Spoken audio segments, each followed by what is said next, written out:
గిన్నెలు వేస్తే నడువు నొప్పి మధ్యలో ఒక 10 minutes ఆగడం కూడా తప్ప 10 minutes కూడా ఎంత నీకు హెల్త్ బాగోకపోయినా కూడా బయటికి వెళ్ళి ఏదో ఒకటి చేయలేకపోతే please take the door and go out. ఎందుకంటే Bigg Boss because Bigg Boss is responsibility. మీరు ఇన్ని క్వశ్చన్స్ ఇస్తుంటే బిగ్ బాస్ రెస్పాన్సిబిలిటీ నేను ఏం క్వశ్చన్స్ చేశానండి? మీరే ఇన్ని చెప్తున్నారు కదా, ఇది చేశాను అది చేశాను, అది నడుము నొప్పులు అవి వస్తున్నాయి, అందరికి వస్తున్నాయి. నేను పని ఇవ్వమని అడుగుతున్నా, నాకు పని ఇస్తలేరు అక్కడ. ఇది అవుతుంది. ఒక నిమిషం, నేను ఏ రోజైనా మీ దగ్గరకు వచ్చి అమ్మో ఇన్ని వెజల్స్ నాకు నడుము నొప్పి ఇప్పుడే అన్నారు గురించి మాట్లాడారు. అవునయ్యా బాబు, నేను అదే చెప్తున్నా. నిన్న నడుము నొప్పి అన్నాను కానీ ఏ రోజైనా నిన్న మనీష్ గారు మీరు ఒక్కళ్ళు బయట కూర్చొని వ్యవహారాలు చెప్పుకుంటూ లోపల ఏం జరుగుతుందో చూడకుండా మీకు మీరు క్రియేట్ చేసుకొని లోపలికి ఒక గ్యాంగ్ లాగా తీసుకెళ్లి చెప్పి మళ్ళీ బయటకు తీసుకొచ్చి మళ్ళీ నన్ను తోయడాలి, ఇలాంటివి చేయకండి. అసలు 3 points నాకు ఆ 3 points పరమ చెత్తగా చెప్పారు. ఆ పాయింట్స్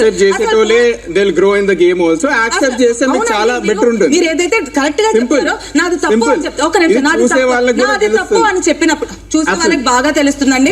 నేను ఎన్ని గిన్నెలు గడిగానో తెలుసు, ఎన్నిసార్లు నేను ఎంత తిరుగుతున్నారో తెలుసు, మీరు ఎంత మ్యానిపులేట్ చేస్తున్నారో అన్నీ తెలుసు. ఏం తిరుగుతున్నాను, ఏం మ్యానిపులేట్ తిరుగుతున్నారో తెలుసు, ఏం చేస్తున్నారు. అవునయ్యా, నేను తిరుగుకుంటూనే మాట్లాడతా.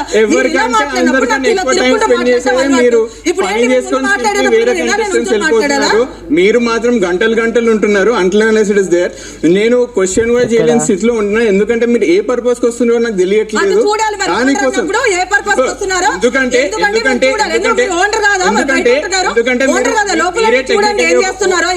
కాబట్టి ఈ రోజు టైం వచ్చింది కాబట్టి పాయింట్ పెడుతున్నాను మీకు. పాయింట్ పెట్టేటప్పుడు వినండి. నాగార్జున గారు అడిగినప్పుడు నాకు పాయింట్ అడిగినప్పుడు నేను యాక్సెప్ట్ చేశాను నా తప్పని. దానికోసమే కదా.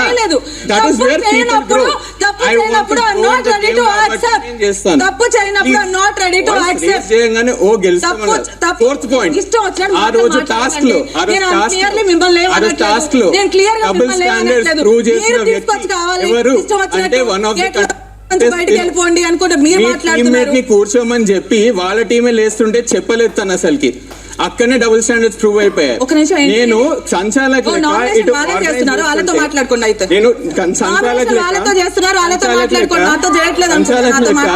చూస్తుంటే అసలు నామినేషన్ మిమ్మల్ని అర్థం కావట్లేదు.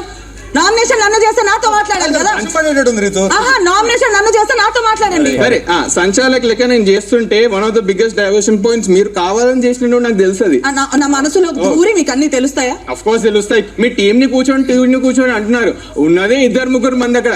మీ టీం 9 మంది ఉంది.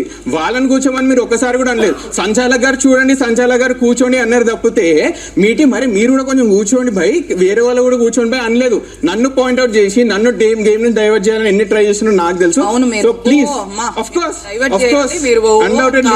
undoubtedly thank you for giving me such kind of respect. So దానికోసమే ఆ రోజు డబుల్ స్టాండర్డ్స్ అండ్ హిపోక్రసీ అని ఉన్న పాయింట్ ని ఎస్టాబ్లిష్ చేశాను, ప్రూవ్ చేశాను. These are my 4 points. అయిపోయింది Bigg Boss. I not accepting this. ఆయన చెప్పిన పాయింట్స్ అన్ని మొత్తం ఏదేదో పాయింట్స్ చెప్పి ఆయన బ్రెయిన్ లో ఏదో బిల్డ్ చేసుకొని చెప్తున్నాడు. అండ్ 4th point, మీరు ఇక్కడైతే ఫస్ట్ నేను వచ్చి మీతో మాట్లాడుతున్నప్పుడు మీరేమన్నారు? మీతో మీరు మాట్లాడట్లేదు, వెళ్ళి కూర్చోండి అన్నప్పుడు, మమ్మల్ని కూర్చోమన్నప్పుడు మీ అక్కడ ఉన్న టీమ్ లో మెంబర్స్ కూడా మాట్లాడుతున్నారు కాబట్టి, హరీష్ గారు అండ్ మిగతా వాళ్ళు మాట్లాడుతున్నారు కాబట్టి నేను మీ ముందుకు వచ్చి మీ టీం కూర్చుందా? బెంచ్ మీద ఎవరైనా కూర్చున్నారా? వాళ్ళకి చెప్పారా కూర్చోమని? నేను తనుజ మాత్రమే కూర్చోను. ఇంకా నేను మాట్లాడేదేంటి అక్కడ? నేను మాట్లాడేదేంటి క్లియర్ గా? I'm done. యువర్ డన్ అయితే ఇంకెళ్ళి కూర్చోండి. మరి నాకైతే పుయ్యకండి. నేను పూవించుకోను. మీరు చెప్పేయన్నా ఏది పడితే అది చెప్పుకుంటే నేను పూసుకుంటూ కూర్చోవాలా? Bigg Boss I'm done. Bigg Boss I'm not done. Bigg Boss ఆయన చెప్పే పాయింట్లు ఒక్కటి కూడా కరెక్ట్ గా లేదు. కరెక్ట్ పాయింట్స్ ఇవ్వమనండి, నేను పక్క నామినేట్ అవుతా. ఒక్కదానికి క్లారిటీ లేదు. ఒక్కదానికి ఏది పడితే అది నామినేషన్ వచ్చింది కదా, ఎవరిని పడితే వాళ్ళని చేయడానికి రెడీగా పాయింట్స్ లేకపోతే ఏదో ఒక పాయింట్లు పెట్టుకోవడానికి కాదు కదా. పర్మిషన్ లేకుండా ఇక్కడ ఎవరో యాక్సెప్ట్ చేయట్లేదు. పర్మిషన్ లేకుండా వచ్చిన దానికి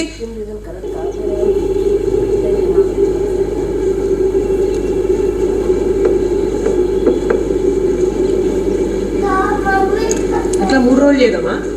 ఏంది అవుతుంది ఇంకా రాత్రి వరకు ఇంతే. నా తప్పు ఉన్న పాయింట్స్ చెప్పండి. వెంటనే అది పాయింట్లు అవసరం 1 2 3 4 సైలెంట్ గా ఉంటే బిగ్ బాస్ ఏదో ఒకటి ఏదో ఒకటి చెప్తారు. సో నేను దాని గురించి అయిపోయింది కదా, షీ రిజెక్టెడ్ యూ గేవ్, ఇద్దరు సైలెంట్ గా ఉన్నారు. పాయింట్స్ కరెక్ట్ లేదంటే కూడా కరెక్ట్ పాయింట్స్ చెప్తే నేను నామినేట్ అవడానికి రెడీ బిగ్ బాస్. తన పాయింట్స్ రెడీ, నువ్వు ఒప్పుకోలేదంటే ఒక పాయింట్ కి కూడా క్లారిటీ లేదు, ఒక పాయింట్ కూడా బిగ్ బాస్ చెప్పండి బిగ్ బాస్.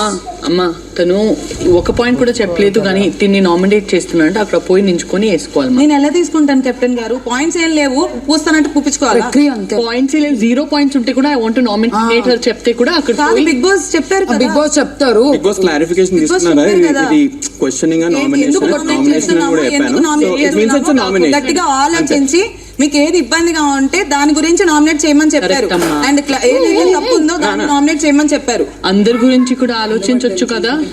అందరి గురించి ఆలోచించవచ్చు అంటే నేను నామినేట్ అయిపోవాలా? ప్రతి ఒక్కరు nominate అవుతారా? నా ఇష్టం అండి. మీ మీద ఇప్పుడు తప్పుడు మాట్లాడేసి మీ మీద తప్పుగా బస్ చెప్తాడు కదా. 24 అదే చెప్తున్నా. nomination Ritu, you stand there, Manish, you stand there. Big Boss will clarify. Bigg Boss clarify చేస్తారు. బిగ్ బాస్ క్లారిటీ ఇస్తారు, ఆగండి. ఇప్పుడు ఊరికి అట్లా నామినేట్ చేసేస్తే మీరు యాక్సెప్ట్ చేస్తారా? ఓకే టైం అయిపోతుంది, చీకటి పడుతుందని రాపించుకుంటారా? లేదు కదా. ఏమి రీజన్ చెప్పలేక I nominate you please come and stand here చెప్తే కూడా ఇట్స్ ఏమీ reason నామినేటెడ్. లేకుండా ఎలా నామినేట్ చేస్తారండి? తన మనసుకి అనిపించింది. ఎవరు Big Boss will అదేంటి clarify. నా మనసుకు అనిపించింది, నాకు సరే Bigg Boss nominate please handle Bigg Boss. Thank you. అర్థం చేసుకోవట్లేదు. Mamma un coste. Mamma un coste. Tu cosa?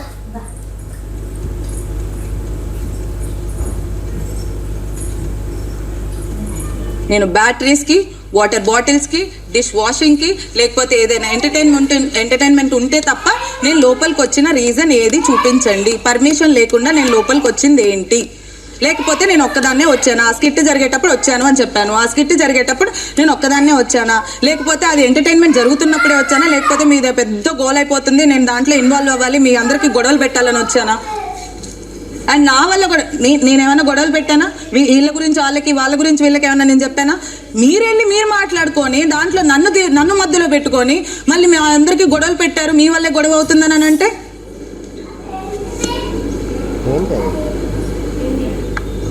నేనేమైనా వీళ్ళ గురించి పోయి వాళ్ళకి, వాళ్ళ గురించి పోయి వీళ్ళకి ఏమైనా చెప్తే నేను గొడవ పెట్టినట్టు. మీరు చూడకుండా, హౌస్లో ఉండకుండా బయట ఉండి హౌస్లో అది జరుగుతుంది ఇది జరుగుతుంది అని మీరు ఫీల్ అయిపోయి మీరు ఇమాజిన్ చేసుకొని మాటలు చెప్పకూడదు నామినేషన్లో.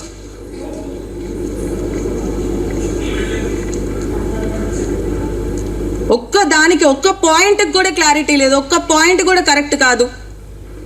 నేను ఎగురుకుంటుంటా, నేను అరుచుకుంటుంటా, నా ఇష్టం, నా బాడీ, నా పర్సనాలిటీ, నేను ఎలా పడితే అలా ఉంటాను, నాకు ఇలానే నడవాలి అని ఎవరు చెప్పలేదు. నా ఇష్టం, నేను అల్లరి చేసుకుంటూనే ఉంటా, నా ఇష్టం వచ్చినట్టే ఉంటాను. దిస్ ఇస్ మీ. ఒకలాగా యాక్ట్ చేసుకుంటూ నేను ఉండలేను.